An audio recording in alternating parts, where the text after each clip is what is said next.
Olá, eu sou Mariana do Verdes Marias. A gente fez uma live de resumo da COP30 com o Leandro Machado e a Marina Cansado. E eu esqueci de botar para gravar a minha fala. Então eu vou retomar agora só essa primeira parte da minha fala e daí a gente já emenda na Marina e no Leandro. Então, para me apresentar, sou Mariana, eu tenho, junto com a Clara e com a Carol, minhas irmãs, um movimento chamado Verdes Marias, que é para inspirar as pessoas a levarem uma vida mais sustentável. E uma das teclas que a gente bate muito é como simplificar a linguagem para que muita gente entre nesse barco de entender as mudanças climáticas, as questões planetárias, as mudanças de comportamento que a gente pode ter no dia a dia relacionadas a consumo. E como é que a gente vira um indivíduo vigilante, né? A gente sai do consumidor, que é a palavra que a gente usa muito para as pessoas, e entra como um indivíduo ativo e que sabe que tem um papel a cumprir na sociedade, porque todo mundo tem um impacto. Então, eu começo apresentando um pouquinho do que é o processo da COP. Acho muito importante a gente dar um passo atrás, porque quem não entende de COP, nunca ouviu falar de COP, não, não teve acesso a esse conteúdo, também precisa entender um pouquinho o que aconteceu no Brasil esse ano de tão importante, que foi trazer líderes globais aqui para a Amazônia. Então começa o resumão da COP, primeiro contando que COP quer dizer Conferência das Nações Unidas sobre Mudança do Clima ou Conferência do Clima. Então é um lugar promovido pelas Nações Unidas, dos membros das Nações Unidas. E a primeira COP que aconteceu foi em 95 em Berlim, na Alemanha. Mas é muito importante falar para vocês que a sementinha para essa primeira COP foi na Rio 92. Foi no Rio de Janeiro que líderes do mundo inteiro, sociedade civil, academia se juntaram para discutir, meu Deus, o que está acontecendo com o planeta. Então, muito desse espírito criado pela COP tem uma origem aqui no Brasil.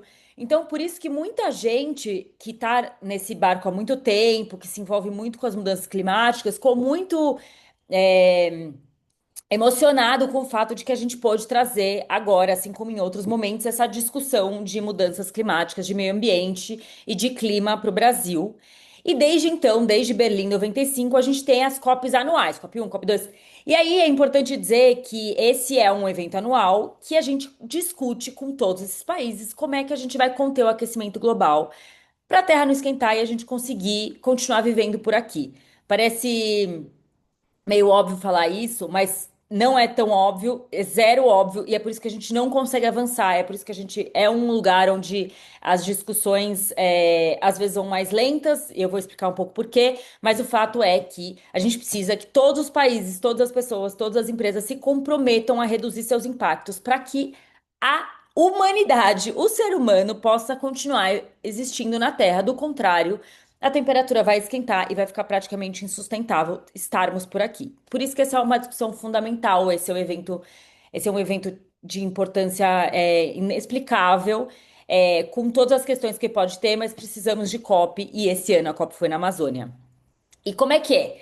Aqui tem uma fotinho da gente um pouco na entrada da COP, mas assim, são várias reuniões acontecendo simultaneamente para tratar desses assuntos relacionados a mudanças climáticas. Vocês vão perceber que cada vez que vocês ouvirem um resumo da COP, vocês vão ouvir uma versão diferente, uma versão.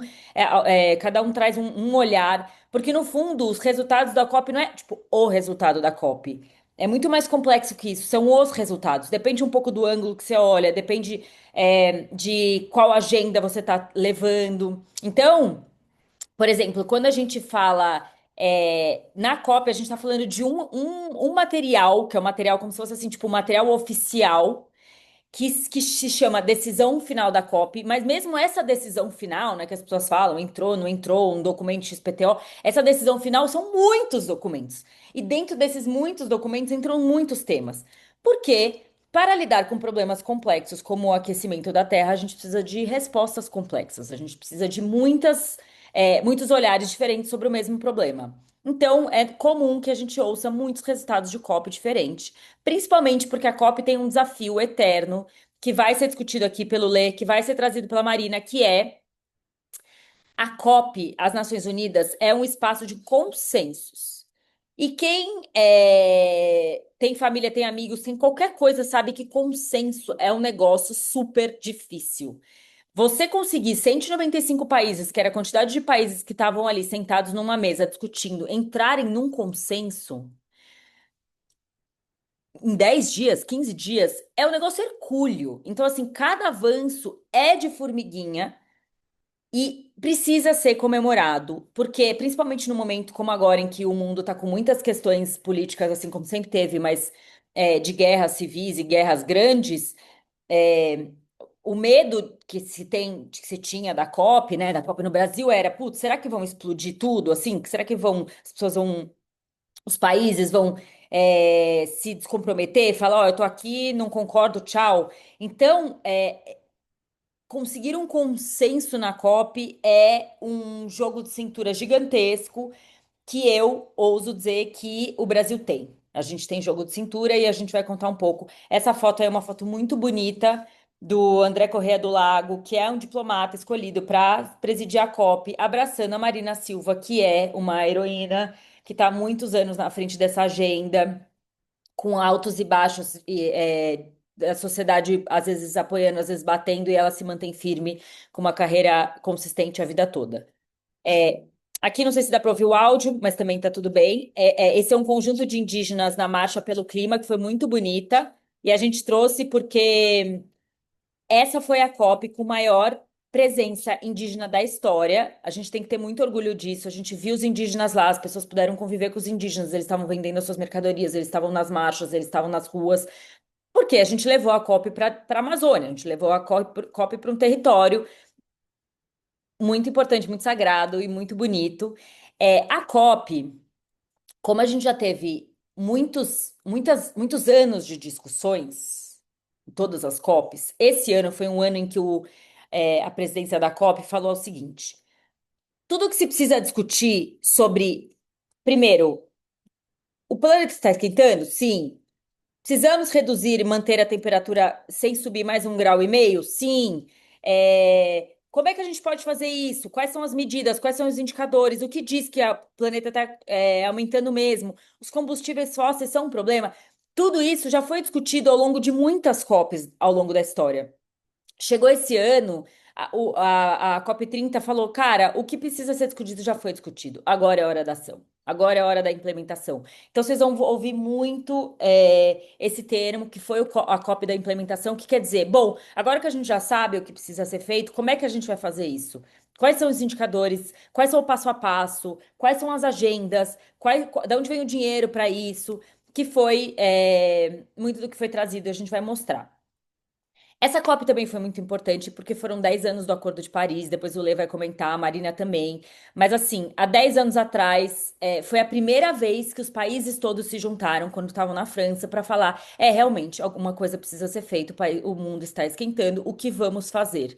E desde então, o mundo rebola para não derrubar o Acordo de Paris. Tipo, os Estados Unidos saiu, foi um super estresse, mas a gente precisa que as pessoas se mantenham no Acordo de Paris, porque a gente tem até vídeo sobre isso. Sem o Acordo de Paris, o planeta já teria esquentado para mais de 2 graus, mais de 3 graus. Então, assim, fundamental que a gente tenha um Acordo de Paris, onde as pessoas montaram suas NDCs, que chamam suas metas, para que você descarbonize, para que você reduza o seu impacto no planeta. Então, era um ano de muita comemoração, de um balanço do Acordo de Paris, e tudo isso foi colocado na mesa lá em Belém.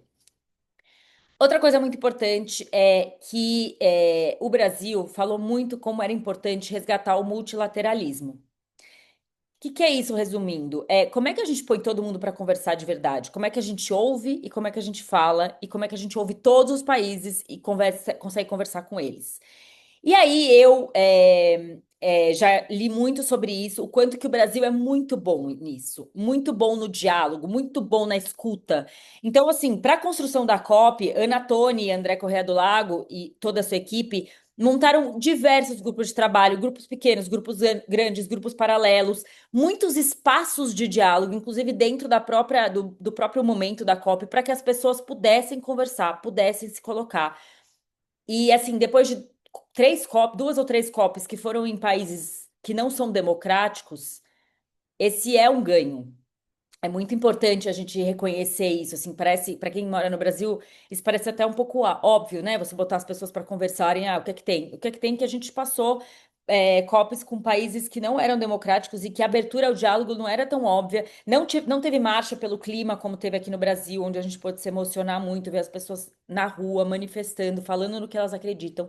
Então a gente pode falar que isso é um dos grandes resultados da COP, que é esse resgate do multilateralismo. E aí, são muitos os resultados positivos, alguns negativos. A gente pode, o Lei e a Marina vão se aprofundar em alguns deles, mas eu trouxe nomes aqui para a gente não se estender muito. Eu trouxe nomes onde, se vocês quiserem, vocês se aprofundam um pouco mais para entender grandes resultados. Primeiro, a gente saiu com um pacote de Belém. Esse pacote de Belém nada mais é do que muita coisa que vai entrar dentro do pacote de Belém, mas que são todas as iniciativas que vão ser tomadas daqui até a COP31, que é novembro do ano que vem, rumo a essa transição. E esse combate ao aquecimento global. Então, assim, esse é o grande nome guarda-chuva de um monte de iniciativas que vão entrar dentro do pacote Belém. São 29 decisões que foram tomadas por consenso. Dentro de cada decisão tem muitos detalhes, muitos nuances, mas é super interessante a gente entender que então a gente teve consenso em várias coisas. A segunda é a meta global de adaptação, que são 59 indicadores para todos os países avaliarem a sua preparação contra os eventos extremos. Então, olha que interessante, a gente fala dos eventos extremos, mas como é que eu avalio se eu estou vivendo um evento extremo? Como é que eu avalio o que que eu preciso fazer? Como é que eu avalio o que que demonstra que eu estou com problemas ou não estou com problemas, que eu preciso evacuar minha população, que eu preciso. Quais são os indicadores? Indicador é um negócio fundamental. E agora a gente tem um conjunto de indicadores para que os países mais ricos provavelmente já têm seus indicadores, as suas organizações, as suas rotas de saída, etc. Mas para os países mais pobres, né, os países em desenvolvimento, os países com mais impactos, na verdade, das mudanças climáticas, é fundamental que venham esses indicadores, que sejam organizados, que eles possam ter acesso a isso para que eles possam medir o que está acontecendo e possam se adaptar. Então, uma super conquista. Também teve o Fundo Florestas Tropicais para Sempre, que era uma iniciativa posta pelo governo brasileiro, pela Marina Silva, e que merece muito destaque, porque é um fundo que arrecadou mais de 6 bilhões, né? Ainda precisa arrecadar muito mais, mas é um fundo inédito, porque é um fundo em que não é dinheiro de doação. Quem investe em manter floresta em pé tem retorno financeiro. Isso é inovador e isso é fundamental no mundo capitalista que a gente vive, porque é um incentivo para que as pessoas mantenham as florestas de pé. Então, o mundo inteiro está falando sobre como esse formato em que você remunera, você transforma isso numa uma coisa rentável, né? O país ele é rentável para ele manter sua floresta de pé, é muito importante para a gente conseguir fazer ter mais países engajados. Pela primeira vez, a gente teve o reconhecimento de comunidades afrodescendentes e territórios indígenas como peça-chave para cuidado do território. Então, assim, se você olhar no mapa do mundo inteiro, as regiões onde tem territórios indígenas são regiões onde a mata está preservada, o rio está limpo, a não ser quando é atacado pelo garimpo, enfim, mas se for depender só do indígena, eles têm um meio de sobrevivência onde manter a terra viva é parte dos valores, é parte da cultura. Então, você reconhecer que esses territórios são fundamentais para essa discussão de mudanças climáticas é um avanço, é um super ganho e é fundamental. Então, temos isso para comemorar. E a outra coisa que a Marina Cansada vai falar muito são os cientistas em destaque. Os cientistas na COP30 estavam no centro da discussão, tudo era baseado em evidências. Os cientistas não podem, a ciência não pode ser colocada à prova. É, 99% dos cientistas do mundo falam sobre o quanto é entrópico, né? É o ser humano que está esquentando a Terra. O 99,9, o 0,1% são cientistas totalmente comprados, já foi comprovado isso. Então a gente precisa botar esse destaque para os cientistas. E teve um pavilhão só dos cientistas que a Marina vai falar, e que foi fantástico. A gente foi lá entrevistar Carlos Nobre, a gente foi entrevistar o Johan Rockström, que é um Papa da Alimentação, cientista. Inclusive, tem vários vídeos nossos, quem quiser, vai lá nas nossas redes acompanhar.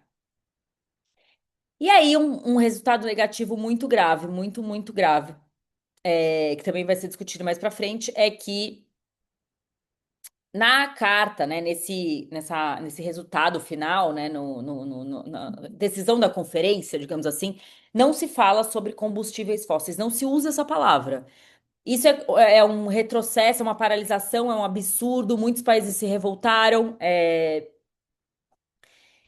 E é como se a gente andasse para trás, os cientistas se sentiram traídos, mas olhando agora em perspectiva, a gente percebe que existiu também uma manobra muito certeira, brasileira em ir até onde dava para garantir que ninguém saísse e a gente consiga seguir com o que precisa ser feito. Então, acho que no fundo também a gente não cita combustíveis fósseis no material oficial, mas a gente vai ter mapas do caminho paralelos, em que a gente vai sim falar muito de combustíveis fósseis, e só o fato de que a gente trouxe o tema e passou 20 dias discutindo se entrava ou se não entrava, já é praticamente um motivo de comemoração, considerando que a gente tinha Rússia, países super petroleiros, África que acabou de descobrir petróleo, ali na mesa que claramente não querem essa transição para longe dos combustíveis fósseis.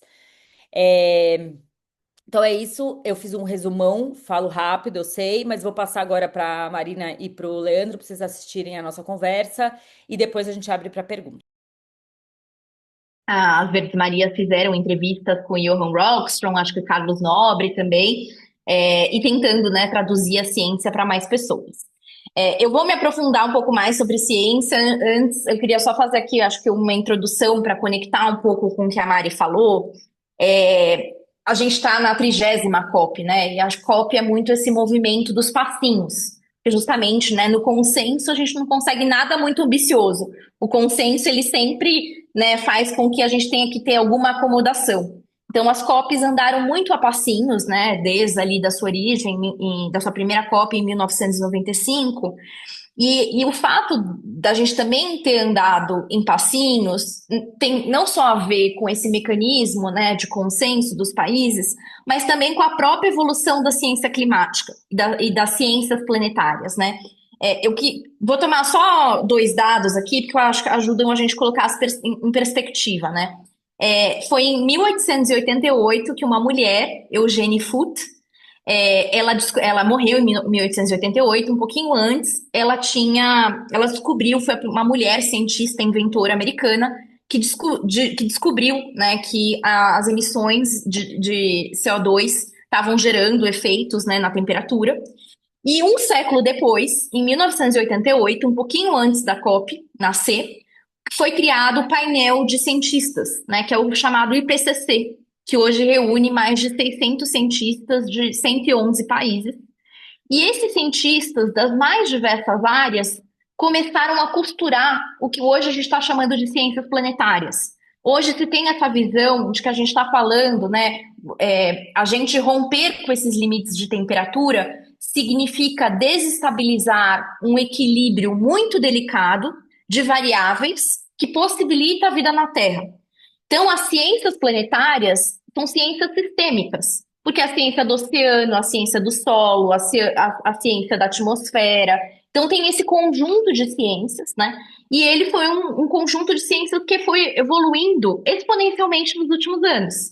Então, lá quando a COP começou, a gente tinha um corpo de ciência muito diferente do que a gente tem hoje. Então, a ciência foi ganhando. Quando a ciência começou a romper os silos e ficar mais conectada, a gente começou a ter ganhos dessas sinergias e uma maturidade, uma precisão. Então, hoje, os números da ciência, né, eles são muito precisos. Mas isso é um processo super recente. Eu queria chamar a atenção a isso, porque justamente, né, o mundo, acho que a gente passou os últimos 30 anos tendo que convencer as pessoas e esperando muito, né, convencer por meio da ciência que também estava maturando. Então, foi há 10 anos, né, em 2015, que a gente conseguiu pela primeira vez o Acordo de Paris, que, na minha visão, é um grande marco civilizatório desse século, que foi a gente ter, né, os países concordando que a gente precisa empreender todos os esforços para reduzir as emissões, para que a gente não ultrapasse, né, esse 1,5 grau de aumento de temperatura média do planeta, né, em relação aí à era pré-industrial. O que é interessante, né? A primeira coisa para a gente reconhecer que o Acordo de Paris, a gente teve avanços, né, nesses 10 anos. Se não fosse o Acordo de Paris, a gente já estaria alcançando nesse momento, nesse ano, 2 graus de aumento de temperatura média do planeta, e a gente, no final do século, estaria a 4 graus de aumento de temperatura média do planeta. Então, a gente precisa reconhecer que a gente está numa trajetória diferente, justamente por conta do sucesso do Acordo de Paris, que, né, no qual os países comprometeram. Aí a gente pode questionar o quanto que as metas dos países de redução de emissão, as chamadas NDC, né, que são as contribuições de quantos países se comprometem voluntariamente, né, a reduzir de emissões, se elas são ambiciosas ou não. Mas o fato é que isso surtiu efeito. E hoje a gente está, né, ultrapassamos momentaneamente 1,5 graus, não os 2, que teria acontecido, né, se não fosse o Acordo de Paris. E se a gente, né, se a gente continuar nessa rota, no final do século a gente chegaria a 2,5 graus, que é muito problemático. Eu já vou falar o que os cientistas falam sobre isso, mas não os 4 graus de aumento de temperatura média do planeta. Então, a primeira coisa a reconhecer é que sim, o Acordo de Paris entregou em 10 anos uma grande redução. Também é importante dizer, né? Quando a gente fala em graus Celsius, parece que 1,5 para 2 não faz muita diferença, mas cada centígrado é exponencial, porque a gente está falando de sistemas totalmente interconectados, em que uma coisa vai desestabilizando a outra e gerando efeito cadeia. Então, isso é muito importante. E por isso, acho que essa COP estava todo mundo muito cheio de dedos. E por isso que eu acho que Ana Tônia, André Corrêa do Lago foram muito, muito, assim, sábios e maestros, souberam conduzir muito bem, Marina Silva também. Por quê? Porque com essa crise de multilateralismo e nesse cenário geopolítico, ninguém queria colocar em risco o Acordo de Paris. Porque a pior coisa que poderia acontecer é os países saírem da mesa e a gente romper com esse marco que foi possível no Acordo de Paris. Então, era uma celebração, um balanço de 10 anos, né? E de como a gente mantém isso para frente. Então, acho que essa COP teve um extra cuidado, e talvez por isso o Brasil não forçou mais a barra e outros países não forçaram mais a barra, porque a gente não podia perder o que era mais precioso, que era, né, o Acordo de Paris. Agora, o que a ciência diz, né? A ciência ficou extremamente insatisfeita com os resultados da COP, e aí isso vem de algumas coisas, né? Se a gente lembrar, há 2 COPs atrás, lá em Dubai, o consenso dos Emirados Árabes, né, tinha como principal, talvez, entrega daquela COP foi a saída gradual, né, o distanciamento dos combustíveis fósseis. E nos 29 documentos que compõem o pacote de Belém, não tem nenhuma menção explícita à palavra combustíveis fósseis. Então, isso foi o que os cientistas, né, fizeram uma fala muito forte de ser uma traição, né, à ciência, à vida das pessoas. Então, isso foi, né, muito grave. E aí o Brasil, mas ao mesmo tempo o Brasil, né, tomou no peito e falou que vai desenvolver, né, tanto um mapa para a saída dos combustíveis, para eliminação gradual dos combustíveis fósseis, quanto para a questão de combater, zerar o desmatamento. Mas por que essas duas coisas, do ponto de vista da ciência, são tão importantes? O único, é inevitável, e a gente já ultrapassou, né, 1,5 graus, e a gente vai continuar assim, segundo os cientistas, nos próximos 5, 10 anos. Mas se a gente ultrapassar 1,7, a gente não consegue depois cair de novo e estabilizar em 1,5 graus até o final do século. Se a gente chegar no final do século com 2 graus, ou pós ali em 2050, 2070, com 2 graus, a gente está falando de savanização da Amazônia e a gente está falando de perder a capacidade de absorção, né, dos oceanos, por conta de perder os recifes de coral, ter níveis muito altos de acidificação da água. Então a gente não pode de forma nenhuma nos próximos anos ultrapassar o 1,7. É como se o 1,7 fosse nossa última possibilidade de correção de rota. E para isso acontecer, nós precisamos reduzir nos próximos anos 5% cada ano das emissões, né, em relação às emissões atuais. Para vocês terem noção, na pandemia, em que o mundo parou, a gente teve meses em que foi possível uma redução de 6 a 7% das emissões. A gente está falando que a gente precisa agora, não pandemia, né, todo ano reduzir em 5%, pelo menos. E além de reduzir as emissões, a gente precisa remover 10 gigatoneladas de gás de efeito estufa que adicionais. Então, para vocês terem noção, a natureza, as florestas hoje removem 10 gigatoneladas, as florestas do mundo todo por ano, e os oceanos 10 gigatoneladas. Além do trabalho que os oceanos e florestas estão fazendo, a gente, por outras estratégias, via tecnologia ou aumento de floresta, etc., a gente vai, além de reduzir, remover mais 10 gigas. Então, o desafio é imenso. Então, a gente, para isso, né, a gente precisa eliminar os combustíveis fósseis até 2040, no mais tardar 2045, e reverter, zerar o desmatamento até 2030, no mais tardar 2035. Então, a pressão dos cientistas é porque eles estão vendo, né, os números, eles estão vendo como se faz esses ajustes de rota, mas a ação, né, precisa acontecer agora. Então, acho que teve essa grande frustração dos mapas do caminho, desses dois mapas para eliminação gradual dos fósseis e, né, do desmatamento não estarem nos textos da decisão final. Ao mesmo tempo, a gente tem, né, o Brasil, como eu disse, vamos entender um pouco, né, o que o Brasil vai fazer no desenho desses mapas e como vai propor aí para o mundo ao longo, vale lembrar, a presidência do Brasil apenas começou, né, o André é presidente da COP até a COP começar na Turquia, então tem um ano de trabalho. Assim, e uma analogia, talvez, desses mapas do caminho é o que aconteceu com o mapa Bakut-Belém. Não sei se vocês lembram, mas na COP passada também saiu com uma frustração em relação a financiamento climático. Então, a presidência da COP29 ficou responsável, junto com, né, a COP30, o time da COP30, de desenvolver o Roadmap Bakut-Belém, que agora, né, propôs uma série de medidas de como a gente vai chegar no 1,3 de dólares de financiamento, né, para fazer aí as transições necessárias. Então, talvez os mapas do caminho de combustíveis fósseis e de combate ao desmatamento sigam um pouco essa lógica do mapa Bakut-Belém. E aí, só conectando para fechar o ponto de vista das finanças, até pegando aqui uma fala do próprio Johan Rockström, que, junto com o Carlos Nobre, foram os dois grandes porta-vozes, né, desse pavilhão de ciências planetárias, é que sem a gente escalar e reformar as finanças climáticas, né, as instituições financeiras, a gente não vai conseguir o recurso necessário para a transição. Então, esses 1,3 que estavam em discussão no Bakut Belém são totalmente insuficientes. Os números que eu trabalho, baseados em Climate Policy Initiative e tantas outras organizações que trabalham com finanças, é que a gente vai precisar de pelo menos 8 trilhões de dólares ano para fazer a transição, grande parte disso direcionado, né, para os países em desenvolvimento.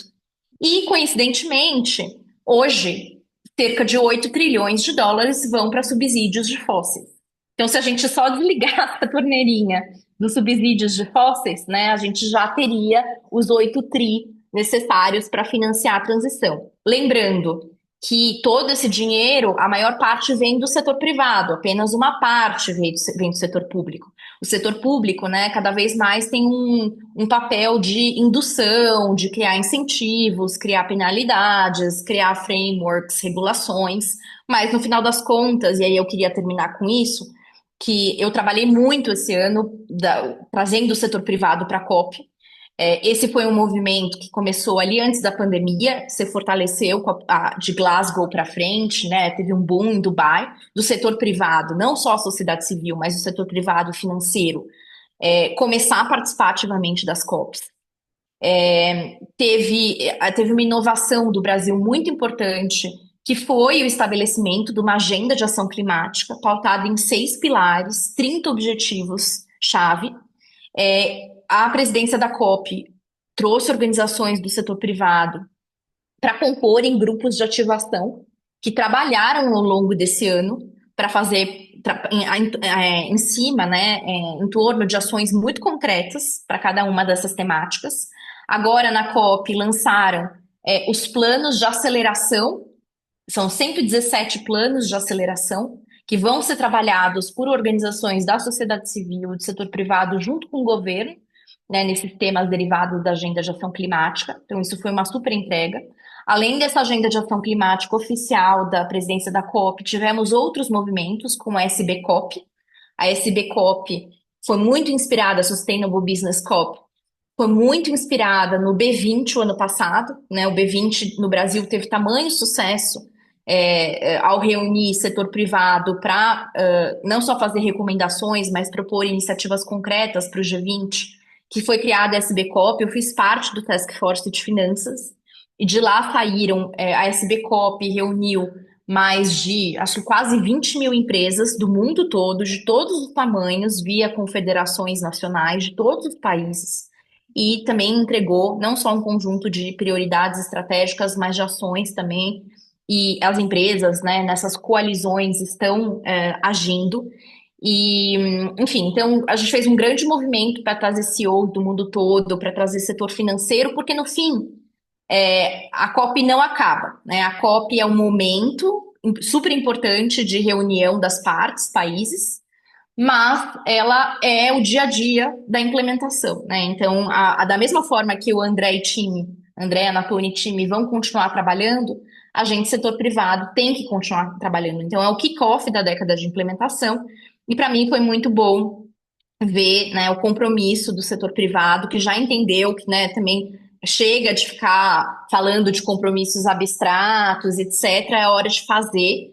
E a gente está vendo a emergência de muitas coalizões, né? O termo que tem sido usado em inglês é Coalition of the Willings, né? A coalizão das pessoas que querem fazer acontecer. E eu acho que esse vai ser a característica dessa década. Para além dos processos formais de negociação, a gente ir se juntando e destravando, né, pontos que, inclusive, depois ajudam nas negociações.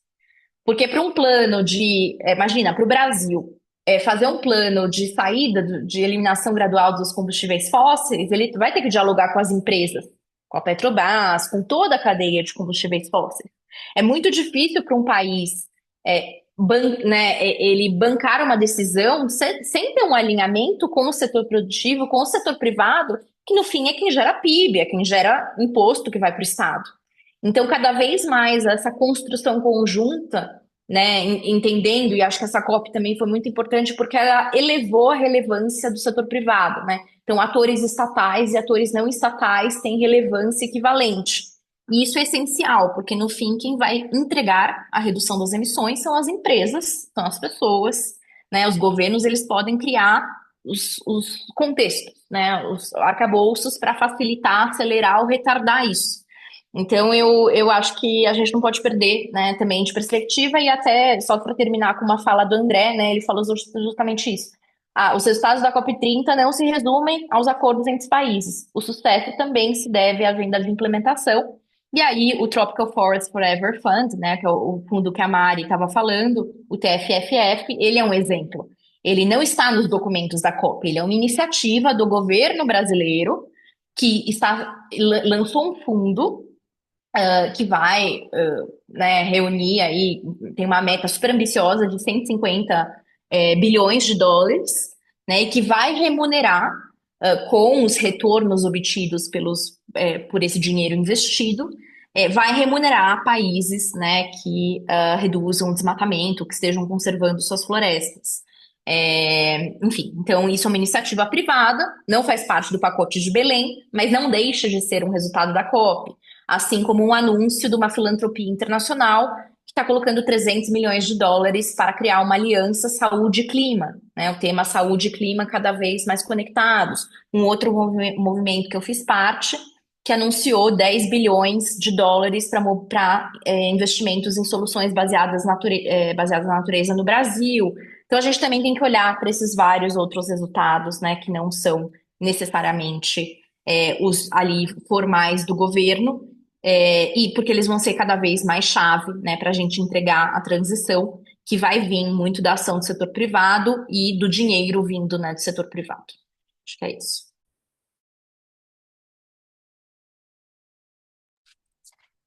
E passo a bola. Maravilha. Obrigado, Mar. Olha, eu vou falar aqui menos, porque eu acho que a Mari e a Marina já colocaram bastante ponto, também para dar tempo, né, de ter aqui alguma interação, perguntas e respostas e tal. Então, me apresentando, a Mari fala um pouquinho, né? Eu sou o Leandro, eu sou cientista político e mestre em administração pública. A minha, a minha carreira, eu sou lá do Mato Grosso, nasci no Mato Grosso, de uma família do agro, e fui fazer ciência política em Brasília.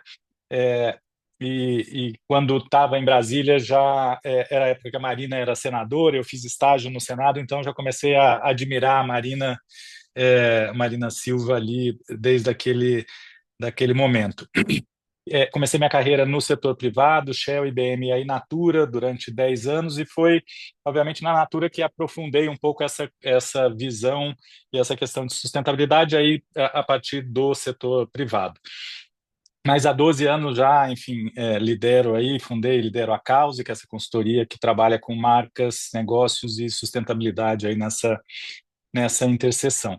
E o que eu queria trazer aqui um pouco é a visão, então, também, né, participei dessa COP, de algumas outras, eu queria, aqui em poucos minutinhos, trazer, por um lado, uma analogia para mostrar a dificuldade que é todo esse processo, mas também fazendo um pouquinho aqui desse lugar do Brasil e tentando responder algumas críticas, algumas ideias, a meu juízo, um pouco equivocadas que eu ouvi aí ultimamente sobre a COP, sobre o papel do Brasil e etc. Como a Mari já falou, a Rio 92, né, a conferência sobre meio ambiente que aconteceu no Rio de Janeiro em 1992, é considerada a mãe das COPs, porque justamente ela foi esse primeiro grande, já obviamente essa discussão sobre meio ambiente já existia, mas foi a primeira grande conferência da ONU sobre meio ambiente em 92 e logo depois, como vocês viram aí na apresentação da Mari, em 95 já tem a primeira COP. É bom dizer, né, que a COP, essa Conferência das Partes, ou Conferência dos Países, existem três vertentes de COP, ou três linhas de COP, vamos dizer assim. Uma de clima, que é essa, que acabou de acontecer, já estamos na 30ª reunião, mas tem também a conferência sobre biodiversidade, especificamente sobre biodiversidade e outra sobre desertificação. A de clima, obviamente, é a que tem atraído historicamente mais atenção, agora, nos últimos anos, um pouquinho mais a de biodiversidade também. E por que essa questão é tão difícil e por que esse sentimento, como a Marina estava falando, de, nossa, parece que não anda, etc. Isso está baseado, claro, eu acho que no pilar central ali da ONU, porque é a ONU que, né, faz que promove esses encontros. Então, essa questão do consenso, né, vem da ONU e vem desse sistema multilateral, e por isso que tanta gente falou, né, do multilateralismo como, enfim, ele está vivo ainda. Por quê? Porque foi uma coisa inventada lá depois da Segunda Guerra Mundial, a própria ONU, né, esse sistema multilateral, colocar o mundo todo para conversar e tentar resolver os seus problemas e não acabar em guerra. Isso foi muito importante e muito relevante em vários aspectos durante muitos anos, só que, né, alguns anos atrás, o Trump é, assume o primeiro mandato e começa a desmantelar todo esse sistema que foi criado, como fazendo, enfim, tirando dinheiro, né, retirando financiamento, não prestigiando essas organizações, a ONU, enfim, às vezes até depreciando mesmo. É, o último discurso dele desse ano lá, como ele não tinha teleprompter, ele falou mal da ONU lá dentro da ONU mesmo, né? Parece até um saco de pancada. Por quê? Porque ele quer uma ordem global não multilateral, ou seja, cheia de lados. Ele quer uma ordem global que os Estados Unidos mandem de um lado, a Rússia do outro e a China do outro, e o resto da galera que se vire aí e obedeça o seu vizinho rico e poderoso. Então, ele está tentando desmontar isso. Esse sistema, obviamente, tem falhas, a gente sabe, né? Conseguiu aí talvez evitar algumas guerras, mas enfim, né? Em várias outras não conseguiu nada. E talvez por esse modelo de consenso mesmo, que é típico da ONU e que foi gestado lá, né, há 50 anos atrás. Então, esse modelo começa a dar sinais de enfraquecimento e, ao mesmo tempo, tem aí um agente externo e um contexto global que está querendo colocar o sistema todo abaixo. E aí eu costumo é, fazer uma analogia bem rasa, assim, mas para a gente entender que ali é sempre uma reunião de condomínio. Quem é que acha que tudo do condomínio vai ser resolvido em uma reunião só? Eu acho que nunca participou de reunião de condomínio. Quem acha que todo mundo participa igual da reunião de condomínio, de novo, nunca deve ter participado, né? E nessa reunião de condomínio, tem o povo da cobertura, os dois ou três lá que ocupam a cobertura, são os Estados Unidos, a China e tal, hoje os países ricos, né, os que ocupam ali mais, e que eles precisam, obviamente, tem voz e tem importância, mas precisam querer participar, não adianta só os outros, porque eles têm muito voto, eles têm muito poder, portanto, essa questão. E as decisões são né? Ainda mais por consenso, imagina se todas as decisões, tem algumas, quem aí, eu já fui subsíndico, quem participa de reunião de condomínio sabe, tem algumas decisões que uma maioria simples aprova, tem outras que você precisa de uma maioria absoluta e tem outras, inclusive, que você precisa de um consenso no condomínio, por exemplo, para derrubar o prédio. Você precisa de consenso entre todos os moradores para fazer isso. Então, você imagina uma reunião de condomínio com 195 moradores, em que eles falam diversas línguas diferentes, têm interesses diferentes, tamanhos diferentes, poderes diferentes, e precisam entrar em consenso sobre uma questão tão fundamental quanto o clima e o que a gente vai fazer e como a gente vai gerenciar isso globalmente, porque não adianta nada, obviamente, o Brasil aqui fazer alguma coisa e a Argentina ali não fazer, enfim, a gente está falando de um sistema global, né, do mesmo planeta, vivemos todos aqui, e, obviamente, as questões ambientais desconhecem essas linhas geográficas aí, políticas que os humanos passaram, falando, aqui é Brasil, aqui é Estados Unidos, aqui é não sei o que lá.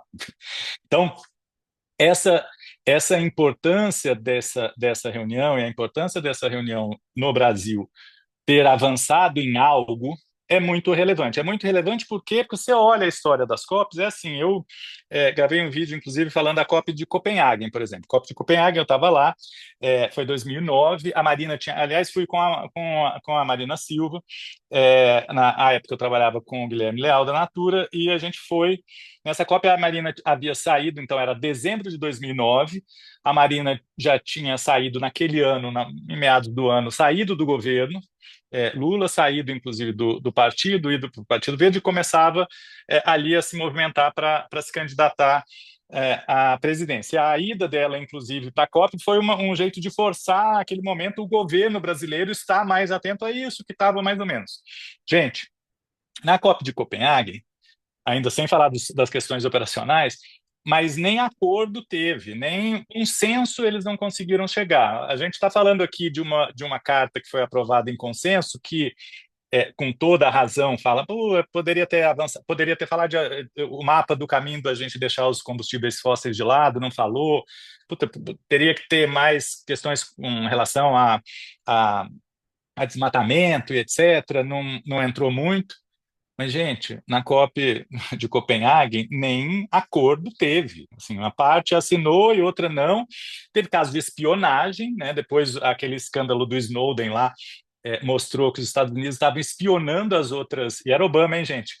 Os Estados Unidos estavam espionando as outras delegações para tentar justamente melar o negócio ali. Então, é, é complexo, é uma reunião de condomínio, uma torre de Babel e que avança, como a Marina falou, pouco a pouco. Então, a gente deve sim celebrar o que a gente conseguiu fazer nesta COP.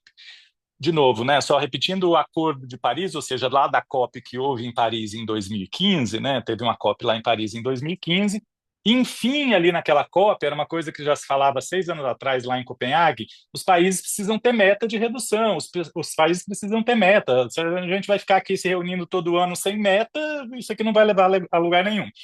Enfim, conseguiu-se consenso, então, em Paris, para que os países estabelecessem essas metas voluntárias de quanto eles iam reduzir as emissões e como eles iam reduzir as emissões. Então, por isso que esse acordo, e se fala tanto o Acordo de Paris, por isso que ele é tão importante, porque ele estabeleceu metas pela primeira vez.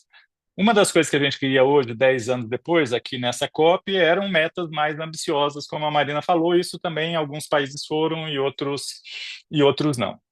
Mas o que eu queria reforçar aqui também, finalizando, é a importância do Brasil nessa discussão global sobre clima, natureza e desenvolvimento. A gente tem vantagens competitivas e comparativas nessa seara enormes, né? Temos a maior floresta tropical do mundo, temos, enfim, uma das maiores reservas de água do mundo, somos um país mega diverso, né?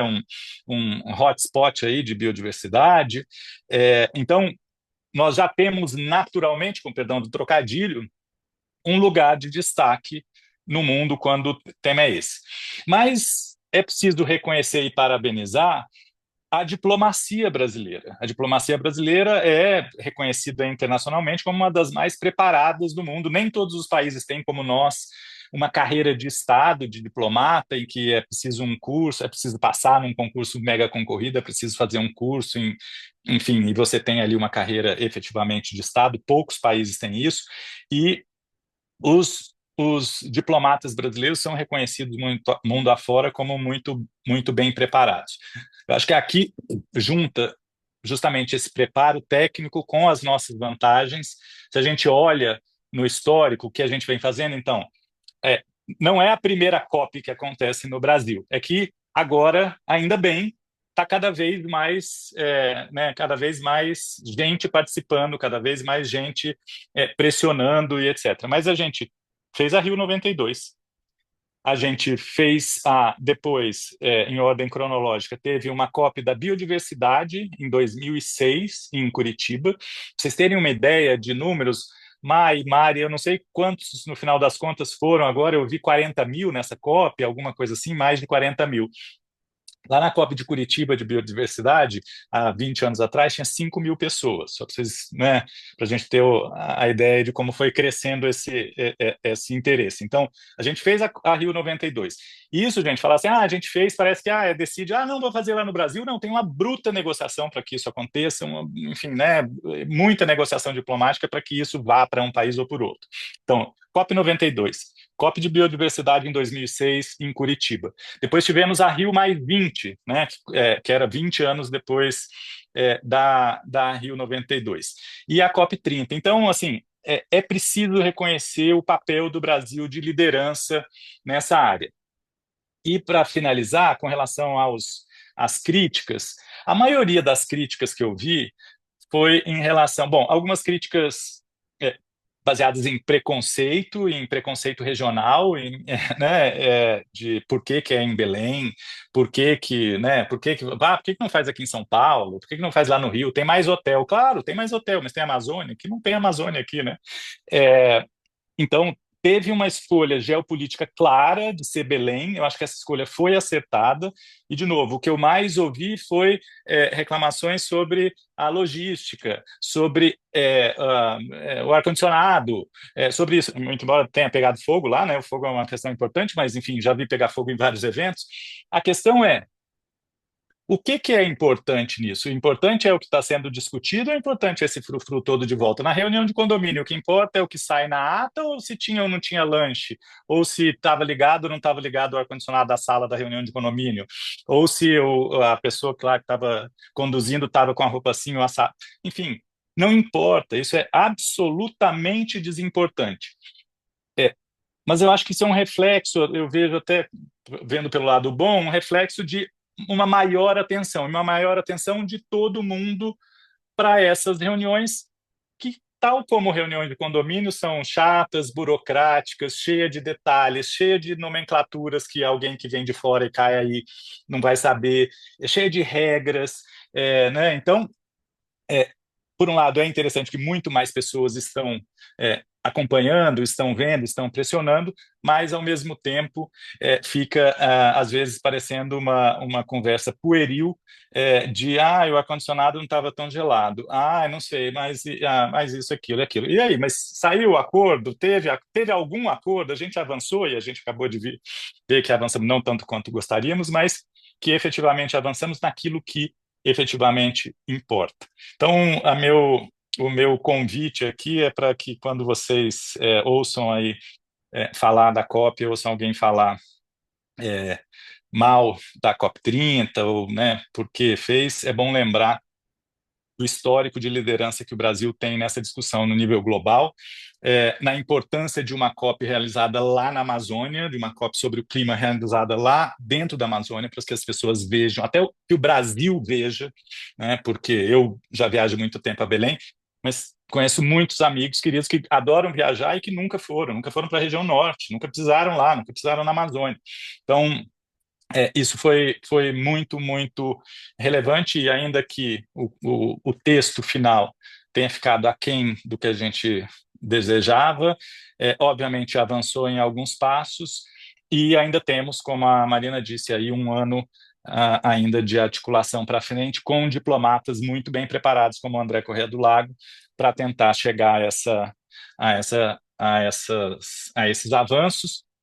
E o pior de tudo, sem o dono de uma das principais coberturas envolvido nessa discussão de condomínio, o que é muito relevante. Enfim, de alguma forma a gente vai ter que resolver, porque sem os Estados Unidos a gente pode resolver muita coisa, mas não vai resolver uma parte muito importante, é um dos maiores emissores com a China junto. Então, é isso, eu queria deixar também aqui um espaço para perguntas, né, Mari?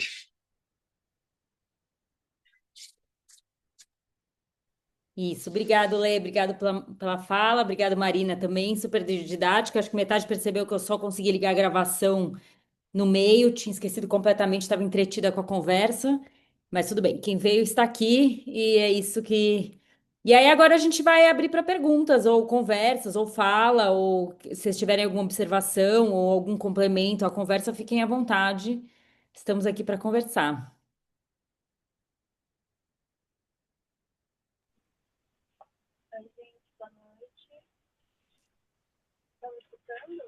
Bem baixinho. E Isso, agora? ótimo.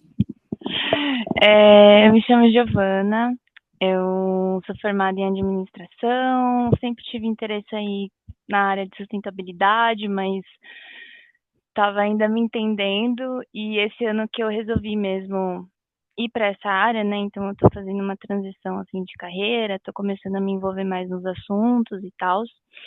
E vi esse link e quis entrar porque eu tentei estar a par da COP 30, mas a minha vida é tão louca que ficou difícil, assim. Eu li muito pouco, o que eu vi na internet, e aí eu também não gosto de ficar pautando, assim, né, esse estudo só na internet, assim, porque às vezes tem uma galera que fala, mas não fala, né, que é muito que a gente estava falando aqui também na reunião. É, enfim, e aí eu tenho duas perguntas, assim. Pode ser que seja meio inocente, mas foram duas perguntas que me veio na cabeça. É, sobre vocês que estavam lá na COP 30, né? Como que...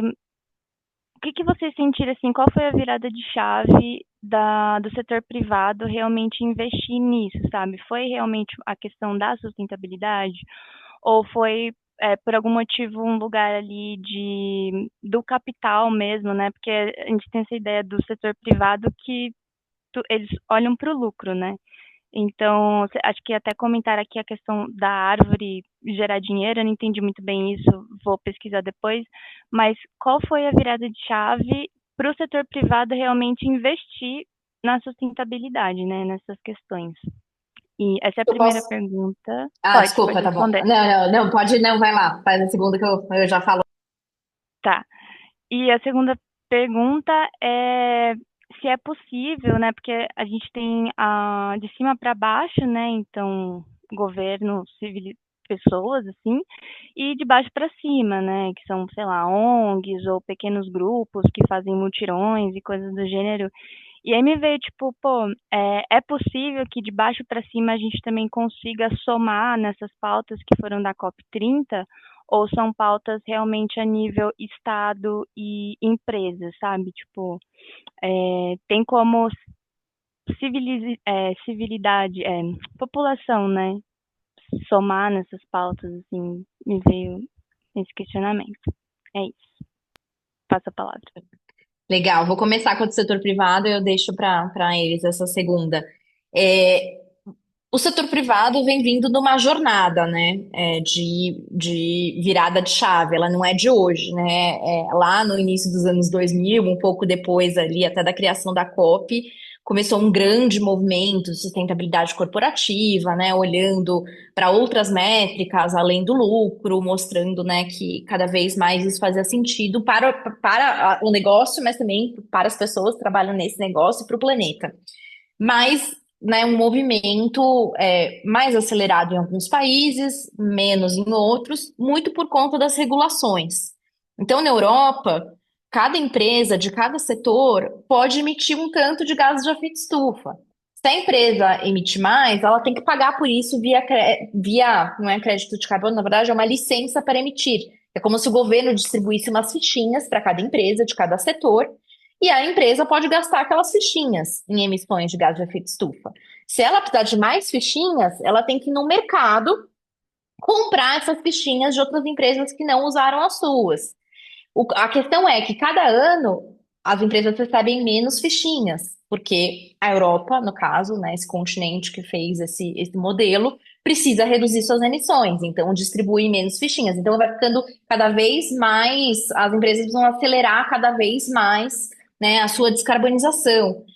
Isso vale para a China também. A China, talvez hoje no mundo, é o país que mais tem acelerado assim a descarbonização por vários motivos, porque a poluição está fazendo mal para as pessoas, isso custa na saúde pública, porque a China viu que se ela quer ser a grande potência, e esse é o tema, ela precisa avançar por vários motivos, né? Então, a velocidade de cada país, ela não vem só da vontade das empresas em si, mas desse contexto que favorece ou não. Agora, a gente teve uma mudança muito importante de chave, sim, e eu vou dizer que esse ano, e não foi só na COP, eu acho que vem uma construção, né, de que sustentabilidade para muitas empresas sempre significou mais custo, mais, sabe, uma coisa necessária, mas que não gera valor para o negócio e etc. A gente teve uma grande mudança de chave esse ano, que é uma nova narrativa, que é uma percepção de que cada vez mais a sustentabilidade gera eficiência no uso dos recursos, gera inovação, é essencial para a resiliência e sobrevivência da empresa no longo prazo, e mais que tudo, faz sentido econômico, para de pé. E aí é muito importante, porque o dado, como você mesma disse, a gente não vai conseguir mudar o capitalismo, né, no curtíssimo prazo. Então a gente precisa jogar com esse jogo. Então as empresas começam a se mover porque isso faz sentido econômico. A gente teve esse ano, né, as energias renováveis chegaram ao custo mais baixo da história. O Brasil, como a gente estava falando das vantagens do Brasil, em todos os setores, o Brasil tem soluções positivas para os negócios, para as pessoas e para o planeta, que fazem muito sentido econômico. Então, desde, por exemplo, o agronegócio, usar os resíduos para gerar biometano e não precisar comprar energia, até a gente usar, né, um terço das áreas degradadas do Brasil para produzir biocombustíveis, que agora vão ser usados para a indústria marítima, que vai precisar, não vai poder mais usar combustíveis fósseis, porque vai ter uma taxação em cima disso, ou para a indústria de avião, que está fazendo a migração para combustíveis sustentáveis de aviação. O Brasil tem uma série de projetos, né, da macaúba e de tantas outras espécies de biomassa produzir combustível sustentável à aviação como uma alternativa possível para a indústria da aviação. Então, assim, tem tantas possibilidades. O agronegócio já se ligou que é muito melhor ter práticas sustentáveis, porque você vai reduzir água, porque você vai fazer uma irrigação mais assertiva, porque você vai usar bioinsumos que são muito mais melhores a longo prazo em termos de resiliência do que os fertilizantes químicos. Então, assim, a gente poderia ficar aqui horas dando exemplos de todos os negócios, e, né, e eu trabalhei no mercado financeiro, grande parte do meu dia é dialogando com investidores, e isso, para finalizar, se mostra nos números. O ano passado, desculpa, a gente alcançou o maior nível de investimento privado em soluções climáticas, cerca de 2 trilhões de dólares. Ou seja, os investimentos estão migrando porque as soluções estão fazendo sentido econômico. E isso é chave para a escala. Então, eu não acho que é porque as empresas são boazinhas, tá? Eu acho que é justamente porque todas essas coisas estão acontecendo, inclusive fazer sentido econômico. Perfeito. Ô Mari, eu vou aqui dar uma respostinha curta sobre a outra questão, e aí eu acho que seria legal também você falar das micro-revoluções, né? Porque tem um pouco disso também, o que cada um pode fazer. A COP em si, né, é uma reunião de países. Ela tem um formato, geralmente, para falar desse formato atual, dividido em 2 semanas, basicamente, né? São 2 semanas de reunião, vamos dizer assim. Na primeira semana é quando os diplomatas e tal estão ali trabalhando o texto técnico ainda, conversando, enfim, em um momento de bastante pressão da sociedade civil.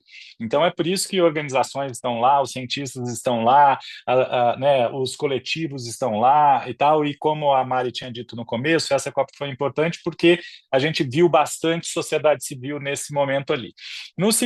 Na segunda semana, aí são os chefes de Estado, os chefes de delegação, eles entram para dentro de uma sala que ninguém mais entra, a não ser eles, e começam lá a discutir e negociar efetivamente aquilo que os técnicos prepararam na primeira semana. Então, assim, na COP em si, tem esse momento de talvez não tanto pessoa física, mas movimentos organizados da sociedade civil, coletivos, institutos e etc., estão ali representando.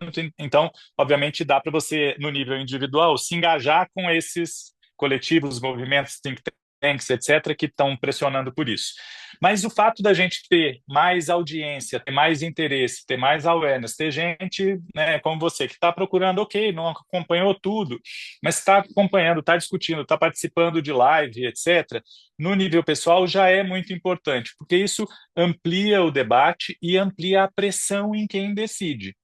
Se esse assunto não é falado, os políticos, obviamente, que em última instância estão lá decidindo se a gente assina ou não assina, faz ou não faz, eles não se sentem pressionados. Então, tem sim aí um papel como indivíduo de participar mais, de estar mais atento ou atenta, de estar mais conectado com esses movimentos, institutos, fundações que estão trabalhando e pressionando mais, porque, ou seja, junta mais gente, e isso é obviamente importante para o resultado, porque no final das contas, essa reunião de condomínio é uma reunião absolutamente política. No final das contas, são, né, os políticos que estão ali do mundo todo com mandato do e como, graças a Deus e a nós e a tanta gente que morreu, a gente vive em uma democracia, é bom porque a gente tem esse espaço de engajar outras pessoas, de pressionar, de protestar e de criar mudança. Olê, eu acho que você falou super bem. Eu vou passar, eu não vou continuar, porque senão vai dar tempo das outras pessoas perguntarem. Eu vi que o André tá de mão levantada, então acho que eu vou passar para a próxima, que a gente tem mais 10 minutinhos. Bora, André? Bora, obrigado. Gente, boa noite. Primeiro, pô, vou dizer que eu adorei as falas, concordo com acho que tudo ou quase tudo que foi dito. Preciso dar parabéns para a Marina pelo pavilhão de ciências planetárias. Eu falei umas 3 vezes lá na COP que era o melhor pavilhão da Zona Azul, espetacular. Eu tietei o Johan Robson e o Carlos Nobre. Então, assim, foi fenomenal o que vocês fizeram. Vou compartilhar rapidamente um incômodo meu, uma angústia, e conectar com uma pergunta. Eu, assim, sou profundo defensor do multilateralismo. como cidadão da República de Gaia, e eu acho que o efeito colateral da COP já justifica a COP, né? Essa sensibilização da opinião pública, esse engajamento, isso só já valeria a pena. Mas, assim, eu entendo que esse mecanismo que exige unanimidade para que a gente chegue a uma solução contundente, né? Eu vejo assim, um descompasso gigantesco entre a urgência e a magnitude da crise climática e o ritmo da diplomacia internacional. E isso eu acho que assim está muito latente. E além do sistema COP de aprovar resoluções, eu acho que o próprio desenho de NDCs, né?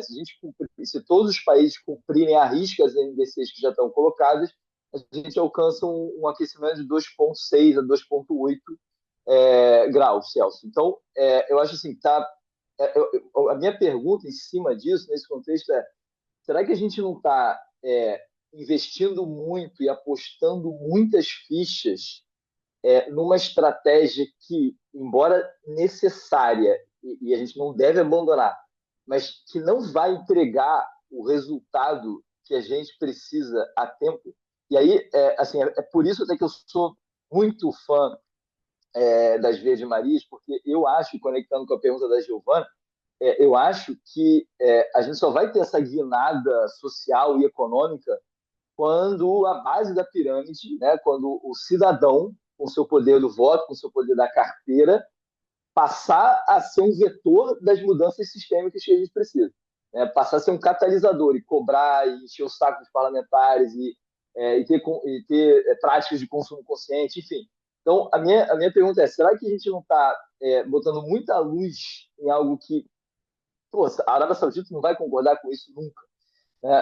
Com colocar combustíveis fósseis num texto que não é vinculante, e investir mais na mudança comportamental de base mais forte, digamos assim. Obrigado, gente.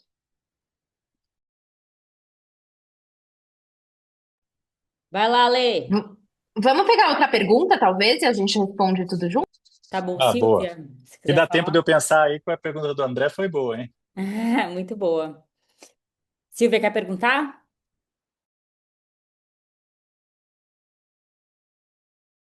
Estão me escutando agora? Ah, feliz de estar aqui com vocês. Eu sou do podcast Na Boa, que as meninas já estiveram, Marina também. Agora só falta o Leandro, né? Mas, Marina, você que está muito próxima do setor privado, eu queria entender como que nós, já pegando também a carona aí no que está todo mundo falando, como que a gente pode, como consumidores, distinguir o que que é um greenwashing e o que que não é? Já que a gente está falando de COP, eu estava lá também, e teve um dia que rendeu uma discussão muito boa no almoço, já que a Vale foi uma das maiores patrocinadoras do evento. E aí foi uma discussão que, assim, eu acho que vale um outro espaço só para a gente discutir sobre isso. E pessoas falando que isso era uma hipocrisia, outras falando que não. Eu assisti um debate lá também sobre o que eles estão fazendo em Serra Pelada, que eu fiquei muito admirada. E olha que eu sou uma mineira, então a gente tem muito pé atrás aqui com a Vale, por tudo que a gente já sofreu por aqui. Então, assim, como que a gente vê essa linha tênue do que as empresas estão fazendo, mas até que ponto também que a gente não pode se deixar enganar? Boa sorte aí, povo, para responder. Começa você, Mari. Depois a gente faz os três um pouquinho. Eu acho que a pergunta do greenwashing merece quase que uma live inteira, assim, porque, enfim, eu acho que no Verdes Marias, por exemplo, a gente tem uma política que a gente fez com uma advogada, com quem a gente trabalha, com quem a gente não trabalha, e a gente jamais faria alguma coisa com a Vale, nem com nenhuma empresa de refrigerante, nem com nenhuma empresa de. Mari, parênteses, a Letícia Mel tá aqui entre nós. Muito obrigada, Letícia. Ô, Claire, responde essa pergunta aí, meu. Não, segue, segue. Bom, então a gente tem a nossa política clara, mas a gente percebe várias vezes essas confusões que acontecem. A gente foi no Rio Innovation Week, que também tinha uma agenda muito forte, e a Nathalie Testel sentou na mesa para fazer a fala dela e falou: Eu estou aqui palestrando completamente constrangida de estar palestrando porque a Vale está aqui financiando um evento como esse. Mas ela estava lá falando. Então, assim, a gente, como produtora de conteúdo, a gente sente que a gente precisa continuar criticando e precisa ocupar os espaços. Mas é, receber dinheiro dessas organizações são outros 500, né? Então, assim, eu não sei se a COP conseguiria se sustentar sem esse dinheiro. E aí eu acho que já é praticamente um novo passo, assim, né? Você falar, ó, a COP existe, mas eu acho que primeiro, nesse momento, o que a gente precisa é que aconteça. Então, assim, foi a Vale? Foi a Vale, mas vamos fazer a discussão acontecer, vamos fazer o caminhão andar. Eu sou mais do tipo que é com o andar da carruagem que acomodam as melancias. Então, assim, não vamos parar, vamos fazendo as coisas caminharem. Tropeça, mas segue, sabe? Mas são níveis diferentes de discussão, né? Assim, uma é o que, que as Verdes Marias vão aceitar como política de grana que nos financia, e a outra é uma discussão desse tamanho. Então, eu não tenho uma resposta clara, eu só acho que a COP tem que acontecer. Se, infelizmente, nesse momento a gente está fazendo COP em país petroleiro com dinheiro de mineradora, mas no final chegar em algum acordo que a própria mineradora não possa mais trabalhar, para mim tá ótimo, entendeu? Então, assim, acho que é um pouco por aí. É um processo complexo, mas assim como a vida na Terra tem uma certa complexidade e o ser humano tem uma certa É. complexidade. Se você puder colocar um pontinho aí, primeiro sobre a Vale, depois voltando à questão do André, não especificamente sobre a Vale em si, né? Mas eu sou dessa linha da Mari também, e eu acredito que talvez se a Vale não tivesse lá patrocinando, a gente não estaria aqui falando, mas a Vale precisava participar mesmo disso, fazendo esse escrutínio público e essa pressão pública, porque hoje, efetivamente, para você, ainda tem empresa que faz greenwashing, mas a cada ano fica mais difícil você fazer um greenwashing bem feito, vamos dizer assim, aquele que você fala e ninguém percebe, ou ninguém faz um escrutínio público, ou, sabe, você finge lá que está tudo bem e todo mundo acredita. Eu acredito que essa fase já está passando, justamente porque a gente tem muito mais, as pessoas têm muito mais poder de controle, as empresas precisam estar mais transparentes, como disse a Marina, por regulação ou porque elas assumiram algum compromisso, mas geralmente por regulação. Empresas listadas em bolsa e grandes, então, tem um escrutínio maior ainda e tal. Então, eu também tenho aqui, né, mixed feelings, mas vendo pelo lado do copo cheio, é isso. A Vale está lá no Pará, é um dos estados principais da Vale, a conferência aconteceu lá, quase como eu vejo quase como uma obrigação dela ter patrocinado a COP e sofrer o escrutínio. E sofrer, não é porque ela estava lá, justamente, ela estava lá, mas estava todo mundo falando, mas e aí, a Vale, isso? E aquele prefeito, vocês viram o prefeito lá de, eu acho que Parauapebas, né, alguma coisa assim, que viralizou, que colocou o dedo na ferida da Vale, falou, o que que a Vale está fazendo aqui? Está devendo não sei quantos milhões lá para o meu município e tal. Pode ser briga política, enfim, não entrei ali no detalhe, mas é só para falar que tem o patrocínio, mas tem o escrutínio também. Eu acho que isso é muito importante. A gente deve fazer esse escrutínio, não só com a Vale, mas com todas as empresas, cada vez mais.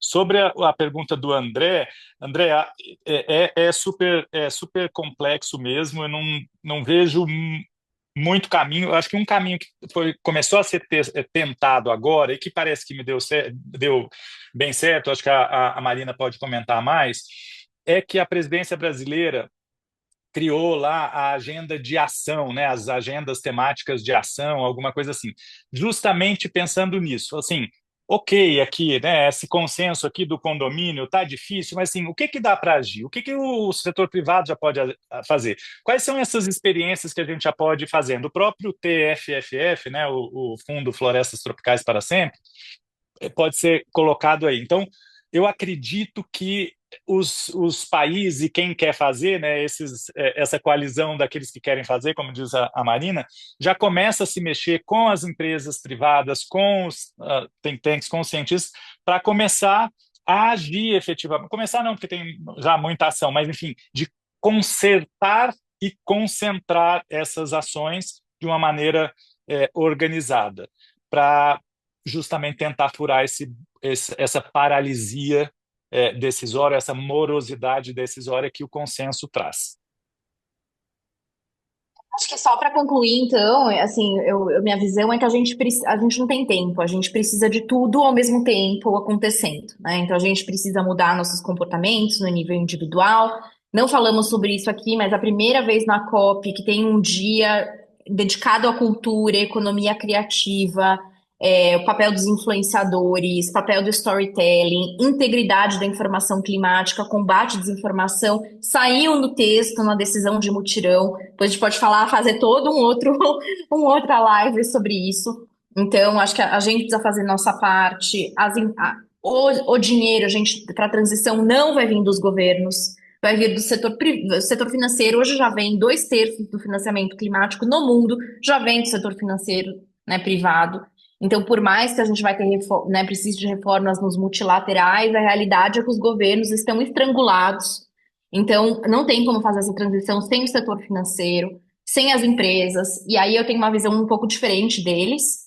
Eu acho que se a gente está falando de acabar com o desmatamento, ou seja, fazer a transição do setor do agronegócio, e se a gente está falando dos setores hard to abate, né, mais intensos em emissões, a gente precisa trabalhar com a Petrobras, precisa trabalhar com a Vale. Não tem solução se eles não estiverem na mesa. Então, eu acho que minha abordagem é o oposto, né? É trabalhar com eles para essa transição acontecer, obviamente, né? Não comunicando que não está sendo feito, mas eu acho que essa transição também requer que a gente lide com as incoerências. Não tem empresa perfeita, não tem governo perfeito, inclusive o Brasil. Hoje já está lá de novo no Congresso o PL da devastação, né? A COP terminou num dia, no dia seguinte, a presidente da Petrobras falou que, né, dá um gás na exploração de petróleo agora. Então, assim, né, tem essas incoerências. Da mesma forma que as empresas, algumas estão muito avançadas em algumas áreas, menos em outras. E eu acho que faz parte da transição a gente, né, entender, classificar cada coisa, mas estar preparado para lidar com o imperfeito. Não é preto no branco, são vários tons de verde que a gente vai ter que lidar.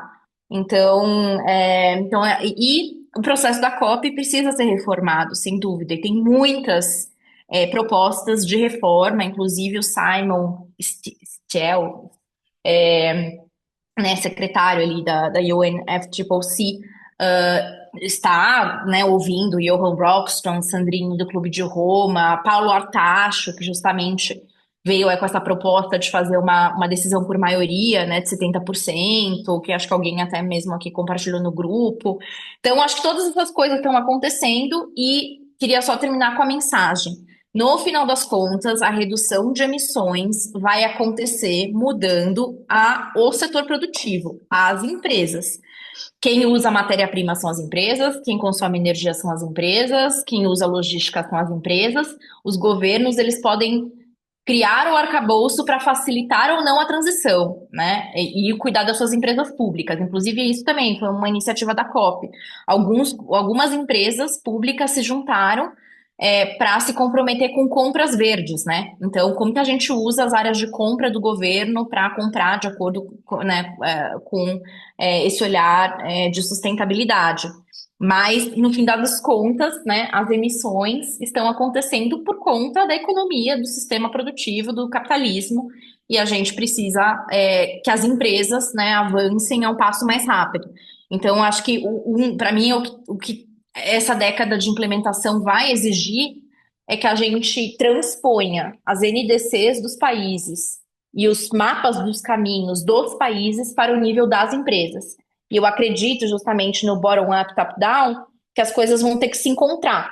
As empresas vão ter que fazer seus planos de descarbonização, que não dá para ser contido na empresa, porque as empresas fazem parte de cadeias de valor. Então, a gente vai ter que ter planos de descarbonização setoriais, que vão se somando, formam um mapa de caminho de redução, por exemplo, de combustíveis fósseis daquele país, e os mapas dos países vão se juntando até dar um mapa da saída global.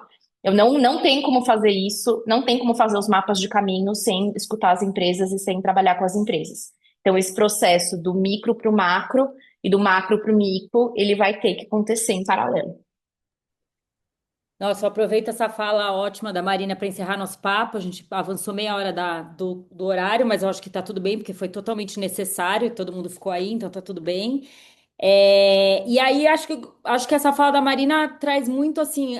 Eu acho que a gente está vivendo numa era muito complexa, como sempre foi viver na Terra, mas eu acho que a gente vai precisar de governo, empresa, sociedade civil. Então, uma coisa que eu e a Clara a gente fala muito no Verdes Marias, em todas as nossas palestras, em todos os nossos cursos e etc., é que do jeito que a sociedade foi organizada, ela coloca o indivíduo como irrelevante, como se a gente não tivesse um papel.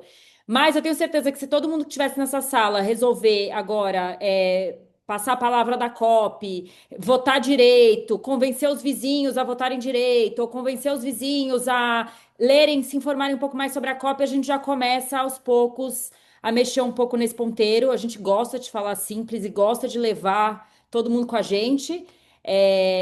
E acho que acho que foi o André que falou, as meninas falam com a sociedade civil, não sei, é um pouco isso, assim mesmo. Às vezes a gente até simplifica demais coisas que são complexas, mas a gente pensa, se a minha avó, se a minha filha de 8 anos, e se o meu vizinho que tá nem aí para mudanças climáticas não entendeu o que eu tô falando, é porque o problema sou eu, não eles. Então acho que é um pouco por aí. Agradeço muito esse papo, agradeço muito esses dois especialistas que eu trouxe muito top, muito experts no assunto. Então, acompanhem eles nas redes. E o Verdes Marias costuma fazer um material no final que é o nosso rolê da COP. Como é que chama? Esqueci o nome agora, mas é uma coisa do tipo um rolê na COP, um giro na COP, giro da COP. Que a gente esperou esse papo para terminar o material, porque assim ficou um negócio mais legal. A gente produziu mais de 15 vídeos, muitas palestras, a nossa entrevista com o Gil e outros materiais que a gente vai colocar ali também. E 11 de dezembro estaremos na premiação do TikTok. Não sei se tem voto público, mas se tiver, votem na gente, tá bom? Até mais. Vocês querem dar um último tchau? Obrigada.